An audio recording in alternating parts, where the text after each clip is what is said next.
آپ کہیں کہ ہر تیسرا آدمی مشرک، صلاۃ و سلام پڑھو شرک، 11ویں 12ویں کرو شرک، نیاز کرو شرک، اگر آپ کہتے ہیں یا رسول اللہ شرک، اگر آپ مزار پہ چلے جائیں شرک، اگر آپ کوئی مزار کو سجدہ کر دے حرام ضرور ہے لیکن وہ بھی شرک۔ بھائی یہ شرک کی کوئی مشین ہے جس سے مشرک نکل رہا ہے، ناقابل معافی جرم ہے۔ پیر کو سجدہ کرنا، تصویروں کو کرنا، بالکل کوئی اس کا قائل نہیں۔ غلط تصور یہ ہوگا کوئی کہے کہ میں تو ایک بزرگ کے لیے کھانا بنا رہا ہوں، بزرگ ہی مجھے ثواب دیں گے، بزرگ کو راضی کرنا مقصود ہے، یہ شرک ہے، یہ غلط۔ یہ مزارات پہ شرک ہو رہا ہے، کیوں؟ ہم نے دیکھا ہے کہ آدمی سجدہ کر رہے ہیں، قبروں کو سجدہ کر رہے ہیں، تمہیں پتہ ہے کہ وہ کس نیت سے سجدہ کر رہا ہے؟ دا ڈے آف ججمنٹ میں پتہ چلے گا۔ جو آیات بتوں کے لیے تھی آپ نے اس کو نبیوں پہ اور صحابہ پہ چسپا کیا، یہ کتنا بڑا گناہ تھا۔ بسم اللہ الرحمن الرحیم۔ نیاز کا تصور کیا ہے اچھی طرح سمجھیے گا، بعض لوگ پتہ نہیں کیوں اس کو ناجائز سمجھتے ہیں۔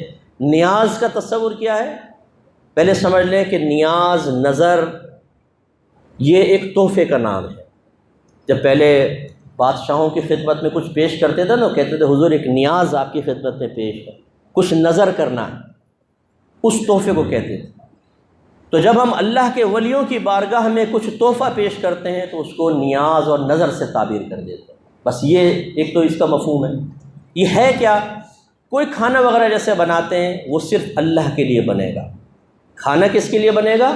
اللہ کے لیے۔ ثواب کون دے گا؟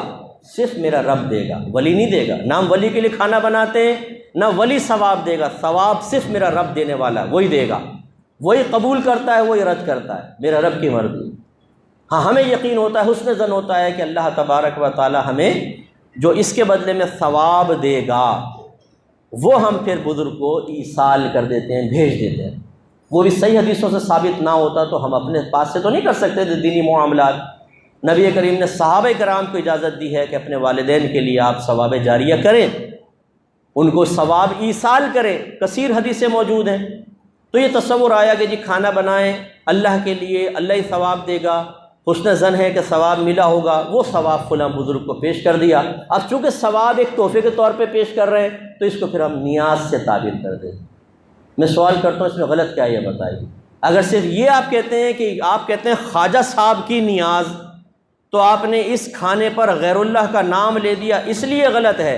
تو پھر قربانی کے جانور کے بارے میں میرا کویسچن ہے، آپ اپنا قربانی کا جانور لاتے ہیں، آپ کا نام ہے محمد اکرم، اور کوئی پوچھے کس کا جانور ہے جی، آپ کہیں اللہ کا ہے، کیونکہ غیر اللہ کا نام لیتے تو حرام ہو جائے گا۔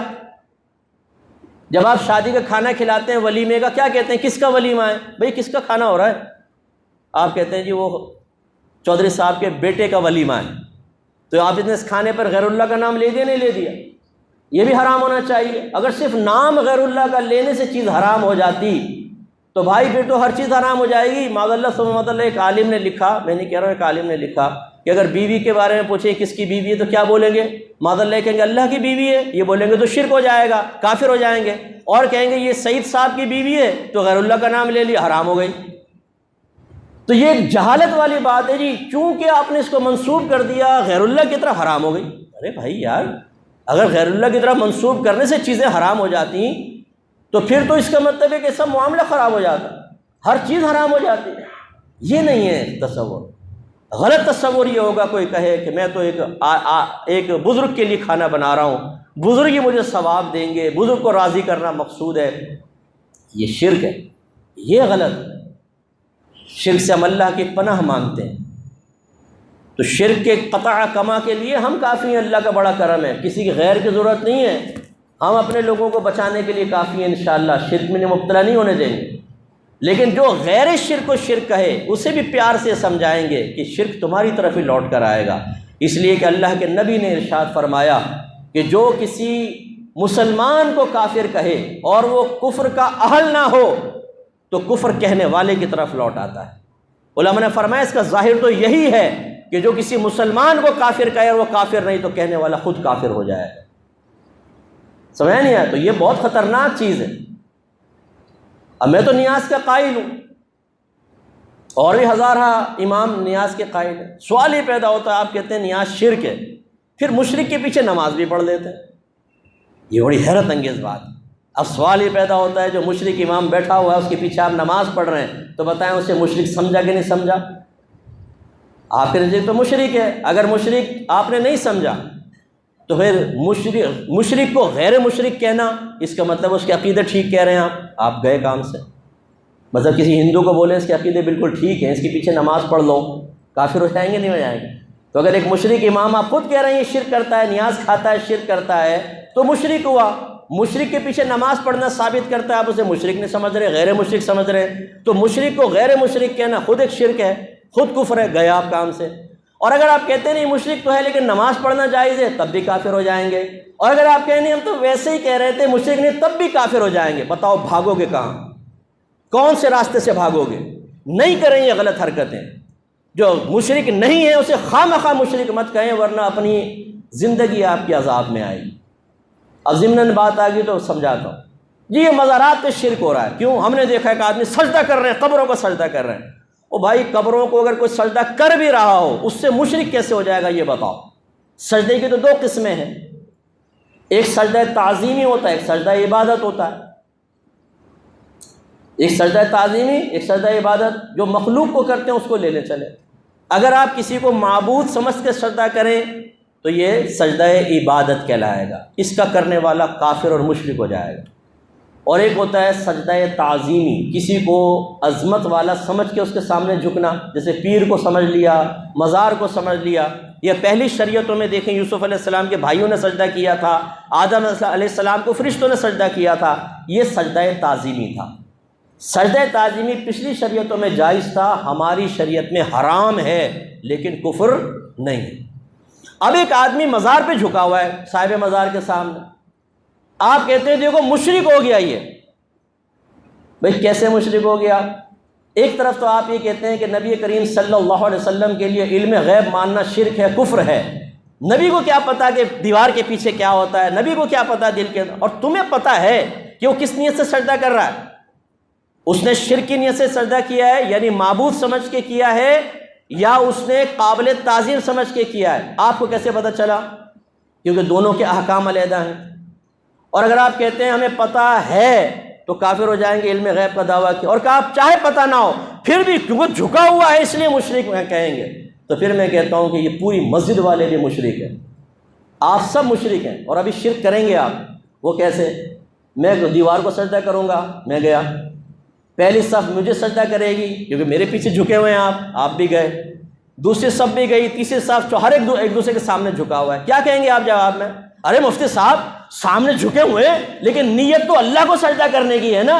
یہی تو جواب دے رہے ہیں کہ اصل نیت کا اعتبار ہے، جھکنے کا اعتبار نہیں ہے۔ آپ بھی تو جھکے ہوئے ہیں غیر اللہ کے سامنے، کیسے کافر و مشرک ہو جائیں گے جب تک کہ آپ کی نیت درست ہے؟ اس کا مطلب ہے اگر کوئی صاحب قبر کو سجدہ کرے گا تو سب سے پہلے نیت پوچھیں گے، بتا تو اس کو معبود سمجھ کے سجدہ کر رہا ہے یا قابل تعظیم؟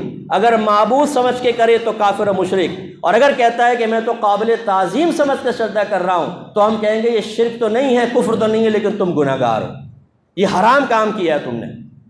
اب اس کا مطلب یہ اگر اس نے سجدہ تعظیمی کیا ہے تو کفر نہیں، اور آپ کہہ رہے ہیں یہ کافر و مشرک ہے۔ پھر حدیث سن لیجئے، نبی کریم نے فرمایا جو کسی غیر کافر کو کافر کہے، جو کفر کا اہل نہ ہو، تو کہنے والے کی طرف کفر لوٹ آتا ہے۔ اب آپ بتائیں، میرے خیال میں جاہل سے جاہل آدمی کو بھی پکڑیں گے نا مزار پر، جو بالکل گاؤں سے اٹھ کر آیا ہے، اور آپ اس سے کہیں گے بتا تو نے ابھی سجدہ کیا تھا صاحب مزار کو، کیا اس کو خدا سمجھتا ہے؟ وہ کہے گا لا حول ولا قوت، بھائی اللہ کے ولی تھے، میں تو تعظیم کر رہا تھا، یہی کہے گا وہ۔ کوئی کسی مسلمان سے آپ یہ تصور کر سکتے ہیں کہ خدا سمجھ کے سجدہ کر دے کسی کو؟ لیکن آپ نے قسم کھائی ہوئی ہے کہ غیر مشرک کو مشرک ضرور قرار دینا۔ تو اب بتائیں قصوروار کون ہے؟ جو سجدہ کر رہا ہے میں کہتا ہوں وہ بھی قصوروار ہے، لیکن اس سے بڑھ کر قصوروار وہ ہے جو اس کو مشرک کہہ رہا ہے۔ ہلکا ہاتھ رکھیے، پیار سے سمجھائیے، یہ کوئی ناقابل معافی جرم ہے۔ پیر کو سجدہ کرنا، تصویروں کو کرنا، بالکل کوئی اس کا قائل نہیں، یہ غلط ہے، اس کو روکنا چاہیے۔ لیکن روکنے کا یہ جو آپ نے انداز اٹھایا ہوا ہے کہ ڈنڈا اٹھایا، بول صحیح بول ورنہ مشرک کہوں گا تو جو ماروں گا تیرے سر پہ ڈنڈا، اس طرح آپ کے نبی نے بھی کبھی نہیں کیا۔ جو حقیقی مشرک تھے، شرک کر رہے تھے نا، ان کے ساتھ بھی نہیں کیا آپ کے نبی نے۔ پیار سے سمجھایا ہے، محبت سے سمجھایا ہے، ان کی برین واشنگ کی ہے، سلولی آہستہ آہستہ وہ پکے مسلمان ہوئے۔ آپ ڈنڈا اٹھا کے غیر مشرک کو مشرک کہہ کے سمجھتے ہیں کہ ہم دنیا سے شرک کو ختم کر دیں گے۔ میں آپ کو صحیح حدیث سنا دیتا ہوں، آپ کے نبی نے ارشاد فرمایا مجھے اپنی امت پر شرک کا خوف نہیں ہے، مجھے اپنی امت پر اب شرک کا خوف نہیں ہے، لیکن مجھے اس بات کا خوف ہے کہ دنیا ان کی طرف تیزی سے آئے گی اور یہ دنیا میں مشغول ہو جائے۔ ایک روایت میں سرکار نے فرمایا شیطان میری امت کو شرک میں مبتلا کرنے سے مایوس ہو چکا ہے۔ آپ کے نبی غیبی خبریں دیں کہ میری امت شرک نہیں کرے گی، آپ کہیں کہ ہر تیسرا آدمی مشرک، صلاۃ و سلام پڑھو شرک، 11ویں 12ویں کرو شرک، نیاز کرو شرک، اگر آپ کہتے ہیں یا رسول اللہ شرک، اگر آپ نیاز مزار پہ چلے جائیں شرک، اگر آپ کوئی مزار کو سجدہ کر دے حرام ضرور ہے لیکن وہ بھی شرک۔ اور بھائی یہ شرک کی کوئی مشین ہے جس سے مشرک نکل رہا ہے، مشرک، صرف اپنے ہم مشرک نہیں باقی سارے مشرک، ایسی یہ بدعت کا رواج۔ ارے بھائی خدا کا خوف کرو، ٹائم نہیں ہے ورنہ اس کی بھی وضاحت کر دیں گے کہ جو دوسروں کو بدعتی کہہ رہا ہوتا ہے یہ بدعت کر رہے ہیں، بدعت سب سے بڑا بدعت یہ ہے، سب سے بڑی بدعت یہ ہے کہ ایک مسلمان کو جو بدعت نہ کر رہا اس کو بدعتی کہنا سب سے بڑی بدعت ہے۔ اور ایک اور بڑی بدعت بتاؤں، مسلمان کو مشرک کہنا سب سے بڑی بدعت ہے۔ کبھی نبی کریم نے مسلمان کو مشرک کہا؟ صحابہ کرام نے کہا؟ اس کا حکم دیا؟ قرون ثلاثہ میں جاری تھا؟ نہیں، اب جاری ہے، ہر مسلمان کو مشرک کہو، سب سے بڑی بدعت یہ ہے۔ تو اس لیے خدا را ہلکا ہاتھ رکھیے، چیز کو سمجھیے، اگر سمجھ میں نہیں آتا ہم سے ملیے، قرآن و حدیث کے دلائل آپ کے سامنے پیش کریں گے۔ جو آیات آپ پیش کرتے ہیں میں ایک دفعہ آپ کو گزارش کرتا ہوں ذرا معتبر تفسیر پڑھ لیں۔